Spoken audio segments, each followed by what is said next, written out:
Hey guys, welcome to your channel. இன்றைக்கி வீடியோவில் நம்ம என்ன டாபிக் பற்றி பார்க்க போகிறோன்னா, அடிக்கடி உங்ககிட்ட நீங்கள் விரும்பக்கூடிய பர்சன் சண்டை போட்டுகிட்டே இருக்காங்க. எதுக்கு எடுத்தாலும் ரொம்ப கோவப்படுறாங்க, முன் கோபமாக இருக்காங்க. நீங்கள் என்ன சொன்னாலும் அதை கேட்க மாட்டேங்கிறாங்க. நீங்கள் சரியாக சொன்னாலுமே அதை தப்புன்னு சொல்லிவிட்டு உங்ககிட்ட சண்டை போடுறது, உங்களை பிளாக் பண்ணுறது, உங்களை ரொம்ப ஏங்க விடுறது, இந்த மாதிரி ரொம்ப கஷ்டப்படுத்திக்கிட்டே இருக்காங்க. இருந்தாலும் நீங்கள் தான் அந்த நபர் வேணும் அப்படின்னு அவங்களுடைய காதலுக்காக ஏங்கிக்கிட்டே இருக்கீங்க. அவங்க மாறணும், அவங்க என் அன்பை புரிஞ்சுக்கணும், திரும்பவும் நாங்கள் சந்தோஷமாக வாழணும்னு நினைக்கிறப்போ இதை நீங்கள் தாராளமாக பயன்படுத்துங்க.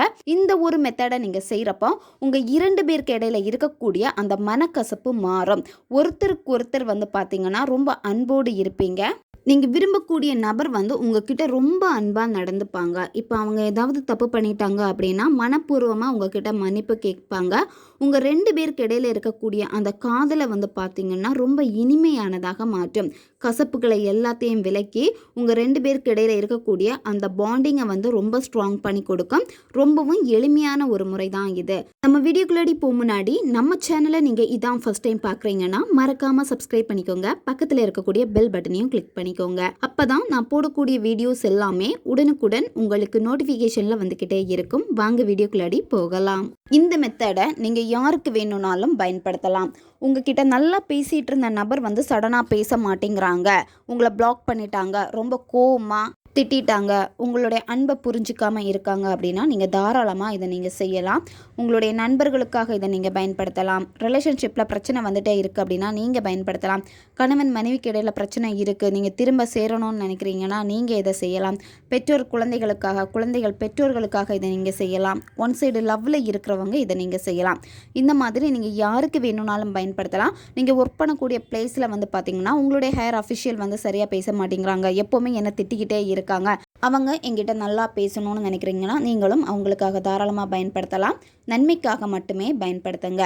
இந்த மெத்தடை நீங்கள் எந்த டேயில் ஸ்டார்ட் பண்ணணும் அப்படின்னா ஞாயிற்றுக்கிழமை அன்னைக்கு நீங்கள் இதை செய்யலாம், அல்லது நீங்கள் வியாழக்கிழமை அன்னைக்கு இதை நீங்கள் செய்யலாம். இந்த 2 நாட்களில் ஏதாச்சும் ஒரு நாட்களில் இதை நீங்கள் தொடங்கணும். தொடர்ந்து இந்த மெத்தடை நீங்கள் எவ்வளோ டேஸ் ஃபாலோ பண்ணணும் அப்படின்னா 21 நாட்கள் தொடர்ந்து இதை நீங்கள் செய்யணும். நீங்கள் நான்வெஜ் சாப்பிட்டுட்டு இதை நீங்கள் செய்யலாம். பெண்கள் தீட்டு சமயத்திலையும் இதை நீங்கள் தாராளமாக செய்யலாம். இந்த மெத்தடை நீங்கள் எந்த நேரத்தில் செய்யணும் அப்படின்னா ஈவினிங் நீங்கள் 6:30 மணிக்கு மேலே எப்போ வேணும்னாலும் இதை நீங்கள் செய்யலாம். நைட்டு தூங்க போகிறதுக்கு முன்னாடி இந்த இடைப்பட்ட நேரத்துக்குள்ளாடி இதை நீங்கள் செய்யுங்க. நீங்கள் ரிலேஷன்ஷிப்பில் இருக்கீங்க, நீங்கள் விரும்பிய பர்சனுக்காக இதை செய்ய போகிறீங்க அப்படின்னா நீங்கள் இதில் ரெட் கலர் பென் பயன்படுத்திக்கோங்க. ஒன் சைடு லவ்வில் இருக்கிறவங்களும் ரெட் கலர் பென் பயன்படுத்திக்கோங்க. மற்றவங்க ப்ளூ கலர் பென் பயன்படுத்திக்கோங்க.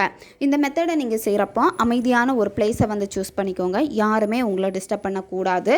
நீங்கள் அமரக்கூடிய அந்த இடத்துல ஒரு கேண்டில் அல்லது தீபம் ஏற்றி வச்சுக்கோங்க. ஃபஸ்ட்டு நீங்கள் ப்ரீத்திங் எக்ஸசைஸ் பண்ணணும். உங்களுடைய முதுகு தண்டை நேரே வச்சுக்கோங்க. மெடிடேஷன் பண்ணுற மாதிரி உட்காந்துக்கோங்க. வெறும் தரையில் இருக்கக்கூடாது, ஏதாச்சும் விரிப்பு போட்டு தான் அதுக்கு மேலே நீங்கள் உட்காரணும்.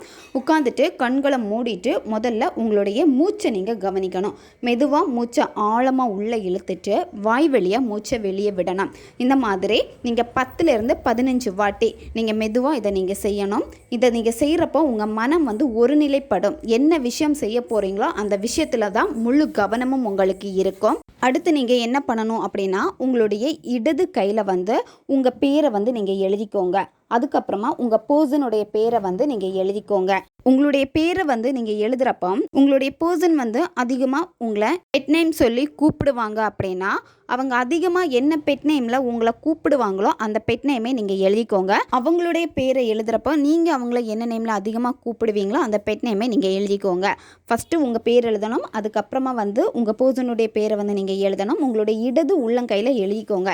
எழுதிட்டு அடுத்து என்ன பண்ணணும் அப்படின்னா ஒரு சின்ன துண்டு நீங்கள் கற்கண்டு எடுத்துக்கோங்க. ஒயிட் கலரில் இருக்கும் கற்கண்டு.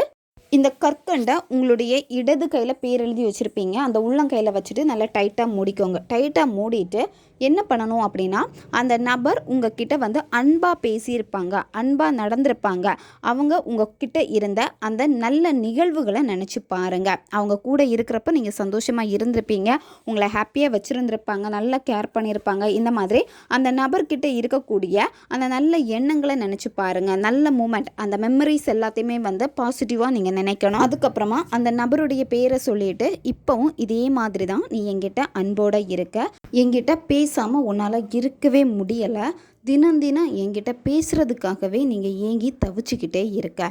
இப்போவே என்னை தேடி வா, இப்போவே என்னை தேடி வா, இப்போவே நீ என்கிட்ட வந்து பேசு. இந்த வார்த்தைகளை நீங்கள் சொல்கிறப்ப என்ன பண்ணணும் அப்படின்னா, உங்களுடைய புருவ மத்தியில் தான் உங்களுடைய ஃபோக்கஸ் எல்லாமே இருக்கணும். நீங்கள் அந்த நபரை நினச்சிக்கிட்டே உங்கள் புருவ மத்தியை வந்து உங்களுடைய கண்ணால் மனக்கண்ணால் பாருங்கள். பார்த்துட்டு இந்த வார்த்தைகளை நீங்கள் சொல்லணும். அதுக்கப்புறமா அந்த நபருடைய பேரை வந்து நீங்கள் 21 வாட்டி நீங்கள் சொல்லணும்.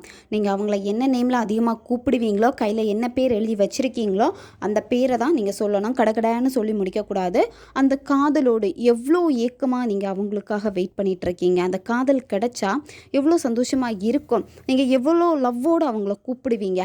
அந்த லவ்வோடு நீங்கள் அவங்க பேரை சொல்லணும். சரியா? வாய் விட்டும் சொல்லலாம், மனசுக்குள்ளாடியும் நீங்கள் சொல்லலாம்.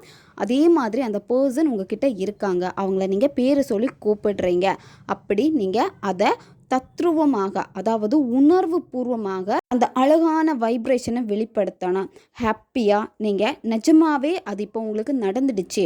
அப்போது நீங்கள் எப்படி அழகாக ஹாப்பியாக சந்தோஷமாக இருப்பீங்க, அதே உணர்வு நிலையோடு நீங்கள் சொல்லுங்கள். சொல்லிவிட்டு அடுத்து என்ன பண்ணணும் அப்படின்னா, நீங்கள் கையில் வச்சுருக்கக்கூடிய அந்த கற்கண்டை வந்து என்ன பண்ணணும்னா, ஒரு பேப்பரில் வச்சுட்டு அந்த பேப்பரை நல்லா மடித்து எடுத்துக்கோங்க. அதை நீங்கள் தூங்குறப்போ உங்கள் தலகாணிக்கு அடியில் வச்சுட்டு நீங்கள் தூங்கணும். மறுநாள் காலையில் எந்திரிச்சதை நீங்கள் என்ன பண்ணணும் அப்படின்னா, இந்த பேப்பர்லாம் மடித்து வச்சுருக்கக்கூடிய அந்த கற்கண்டை வந்து எறும்பு புற்றி இருக்கக்கூடிய அதில் கொண்டு போட்டுருங்க. அப்படி இல்லைன்னா எறும்பு கூட்டமாக இருக்கும் அந்த இடத்துல நீங்கள் போட்டுருங்க. இல்லை சுத்தமான ஒரு பிளேஸில் வந்து நீங்கள் போட்டுருங்க. அது வந்து எறும்புகளுக்கு நீங்கள் தானமாக அதை நீங்கள் கொடுக்கணும். இந்த மாதிரி தான் ஒவ்வொரு நாளுமே இதை நீங்கள் ஃபாலோ பண்ணணும். ஃபஸ்ட்டு டே நீங்கள் எப்படி செஞ்சீங்களோ அதே மாதிரி தான் 2ஆவது நாள் 3ஆவது நாள் இந்த மாதிரி நீங்கள் கண்டினியூவாக செய்யணும். 21 நாட்கள் தொடர்ந்து இதை நீங்கள் செய்யணும். 21 நாட்களில் வந்து ஒரு நாள் விட்டுட்டீங்க அப்படின்னா அதுக்கப்புறமா ஓல்டு கவுண்டிங்கில் இருந்து நீங்கள் கண்டினியூ பண்ணிக்கோங்க. ஆனால் நீங்கள் 2-3 நாள் வந்து விட்டுட்டு திரும்ப நீங்கள் செய்கிறதா இருந்தீங்கன்னா ஃபஸ்ட்டில் இருந்து தான் நீங்கள் செய்கிற மாதிரி இருக்கும். அதனால் முடிஞ்ச அளவுக்கு நீங்கள் 21 நாட்களும் கண்டினியூவாக செஞ்சு முடிச்சிருங்க. உங்கள் 2 பேருக்கு இடையில இருக்கக்கூடிய அந்த மனக்கசப்பு எல்லாமே நீங்கும். உங்கள் காதல் வந்து பார்த்திங்கன்னா ரொம்ப ஸ்ட்ராங்காக இருக்கும். அந்த நபருக்கு உங்கள் மேலே வந்து அக்கறை அதிகமாக ஆரம்பிக்கும். அந்த நபரால் உங்ககிட்ட பேசாமல் இருக்கவே முடியாது. நீங்கள் அந்த பர்சன்கிட்ட பேசாமல் இருந்தாலுமே அந்த நபர் உங்களை தேடி தேடி வந்து பேசுவாங்க. எப்போவுமே அவங்களுக்கு உங்ககிட்ட பேசிகிட்டே இருக்கணும். உங்களுடைய நினைப்பு தான் அவங்களுக்கு அதிகமாகிக்கிட்டே இருக்கும். ரொம்பவும் எளிமையான ஒரு முறை தான் இது. இதை நீங்கள் செய்கிறப்பவே 1 வீக்லேயே உங்களுக்கு நல்ல மாற்றம் தெரிய ஆரம்பிக்கும்.